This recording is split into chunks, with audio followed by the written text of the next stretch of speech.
مزید ویڈیوز کے لیے ہمارے چینل ہاؤس آف اسلام کو سبسکرئیب کرنا نہ بھولیں۔ شکریہ۔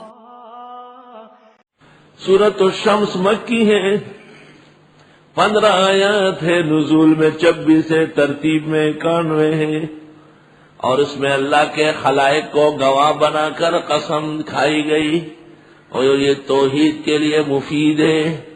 بسم اللہ الرحمن الرحیم والشمس وضحاها، قسم ہے سورج کی اور اس روشنی کی جو اس کے بعد ہے۔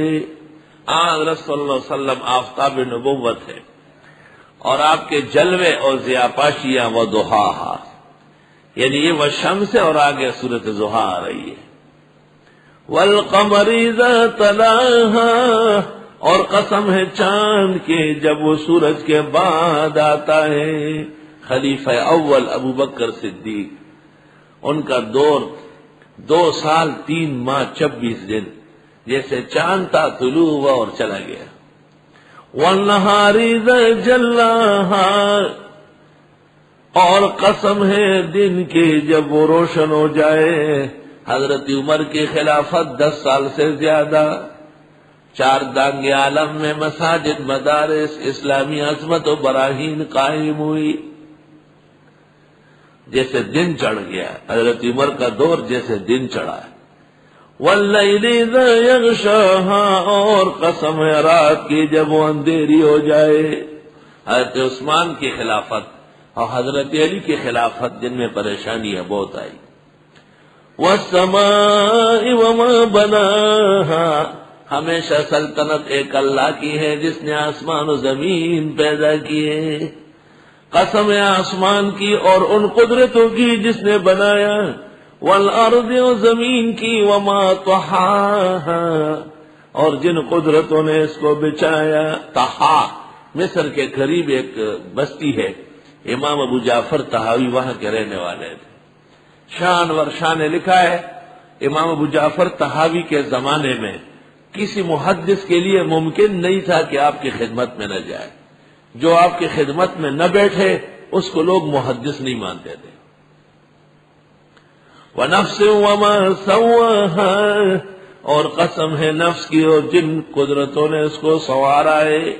فَأَلْهَمَهَا فُجُورَهَا، پر دل میں ڈالا اس کو گناہ، وَتَقْوَاهَا، اور پرہیزگاری، دونوں باتیں آتی ہیں۔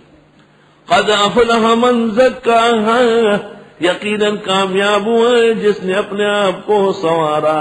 وقد خاب من دساها، اور یقیناً نامراد ہوا جس نے اس کو مٹی میں دبایا۔ جس نے گناہ کیا جیسے اپنے آپ کو مٹی میں دبایا۔ کذبت ثمود بطغواها، تکذیب کی سمودیوں نے سرکشی کر کے۔ اذ انبعث اشقاها، جب اٹھا ان کا بدبخت قزار بن صالف اونٹنی کے قتل کے لیے۔ فقال لهم رسول اللہ، پس کہا ان سے خدا کے پیغمبر حضرت صالح نے، ناقۃ اللہ وسقیاها، خیال رکھو اونٹنی کا اور اس کے پانی پینے کا۔ فکذبوہ، انہوں نے تکذیب کی حضرت کی۔ فعقروها، پس اونٹنی کے کونچے کاٹ ڈالے۔ فدمدم علیہم ربہم بذنبہم فسواہا، پس اللہ تعالیٰ نے ان پر ہلاکت ڈالی ان کے گناہوں کی وجہ سے۔ فسواہا، سب کو برابر کر لیا۔ ایک اونٹنی کے قتل پر پوری قوم تباہ ہوئی، تو اتنے علماء اور اکابر کے قتل کرنے والے وہ انتظار کرے، اللہ کی گرفت آنے والی ہے۔ ولا يخاف عقباها، اور اللہ نہیں ڈرتے اس کے انجام سے۔ مزید ویڈیوز کے لیے ہمارے چینل ہاؤس آف اسلام کو سبسکرائب کرنا نہ بھولیں۔ شکریہ۔